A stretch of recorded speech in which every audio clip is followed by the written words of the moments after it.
Hi, my name is Dennis Mubanga, born and raised in Lusaka, 23 years old. Photography, how did I learn it? It was a more by accident kind of arrangement. I met one of my inspirations, Humphrey Zambia, just at a mall and saw him editing, and I was intrigued and got so into it. That was 2015. So I told him, say, okay, I want to really learn this, and I'll take it up. And yeah, so I learned it from him. So it's more of an informal setup.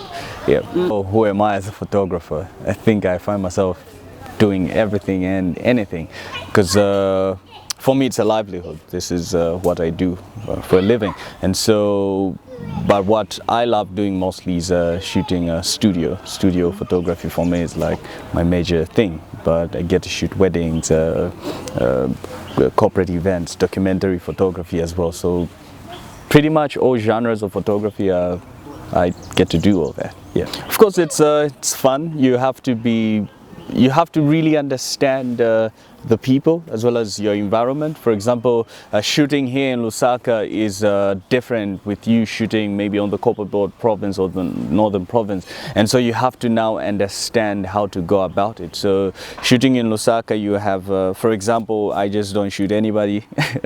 What I have done is that I've picked through the market who I want to approach, who I want to pick up on my target audience, and so I mostly speak to the rich and famous kind of arrangement. And so on the business sense, it's working out for me, because what I have done is that I have already sieved, I've already picked what I want to bring out, and so in that sense it gives me a picture of me. Even the types of images I bring out are more rich, it's more beautiful, depicting this rich side of Zambia. And so yeah, it has its joys in that you get to travel a lot, visiting most parts of the nation, and yeah, it's fun. It's though stressful when you have a lot of work, the editing, the post-production in it, yeah, but it's something which I enjoy doing, and yeah, I even love sharing. So I get to share what I know as well by hosting workshops, inviting other people to just come in and share their experiences. And of course the differences are that because of the fact that I charge, because making money out of it, you have different pricings depending on the province.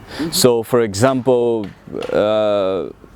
if you go to the Copperbelt, it's $1 per photo. You come to Lusaka, it's $5 per photo. So those are different variations in pricing. So though with the study I undertook, I think some weeks ago I was on the Copperbelt province. As I was hosting a workshop, what I did was that I took it as well to look at it as a business opportunity. And what I found is that not that business isn't there or people don't want to pay for that, but it's because of the way photographers have branded themselves, the kind of amounts they charge. So pretty much showing that you can make it anywhere. So if you know how much you are worth, you'll be able to even make people pay for that thing you're offering, for the service you're offering. Yeah. Of course, the normal wedding is you start from the bridal preparation. You get to show interactions, family formals, either a church service, or sometimes you have a more traditional feel where you have parents just coming in and just consent with it, and yeah, you have now the wedding reception where you have a lot of guests coming in, the food, the dancing, the party. So it's pretty much the Zambian feel, and you have other traditional practices included, but now it's changing because of in what way is it changing? It's changing in that it's taken a more, we'll call it a Western feel, because people now deem you having drums at your wedding ceremony is colonial, backwards. Okay. So yeah, we're at a place where we are now refusing some of our cultural practices. We're deeming them demonic. With my research, I think for me, all I in my shooting journey, it's even made me be at a place where I get to question certain things, and we deem most of the things to be wrong. Like, for example, I'll just divert a little bit. Most of our African funerals, we lit up a fire to show that there's death.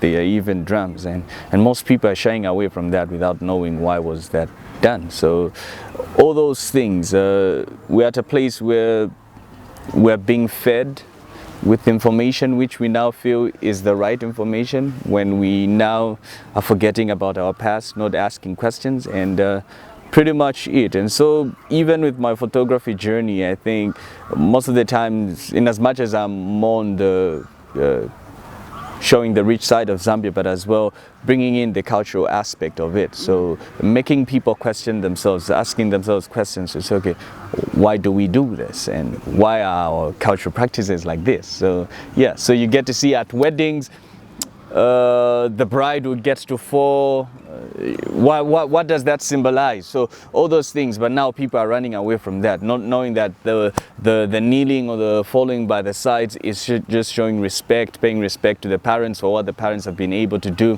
making them reach this far, even at a place where they're now married. So all those things. Oh, Kalingalinga, I think when I started with it, my idea was for me to go into it and just bring out this more artistic, rich vibe of Kalingalinga. But when I went there, I think it was different. The environment gave me just a different feel altogether. In as much as, yes, I did apply my knowledge, looking at the people, the interaction, the stories around, and just how it just falls into place, I think it came out beautiful in my own sense. Like, despite everything, there are people living and they're making a living out of it, and some businesses, pretty much different people, different setups, and I think that was great and is still great with the project. And yeah, seeing their happy faces, seeing struggling but yet still making it, and yeah, great environment, I think, great lessons. I think for me the major takeaways are that how my emotion or my emotional feel or how I look at things has a major role on how I bring about my images and how I tell the story in the image, because it's psychological. I think I have an image of a boy, just a portrait, how that he wasn't sure, and then I'm at a place now I'm trying to make him more comfortable, and now I have to slightly force it on him to be able to. So I'm now giving him my picture of what I want to bring out. And the other thing is, there's a shot of the kids smiling all together. Is here I am shooting, and I see this place, they're all happy, and I'm like, okay, I'm in this whole zone with them. I'm at a place where I'm able to conversate with them because I had a conversation with them, and they're now all happy and like, oh, get a photo of us, get a photo of us. And I do that, and now what it does is that it brings out this aspect of joy, and even the composition now brightens up the whole feel. So yeah, being able to speak of all that, as well as a shot of a man I took in his business environment, his power pose, his chest out, showing authority, power. Like, yeah,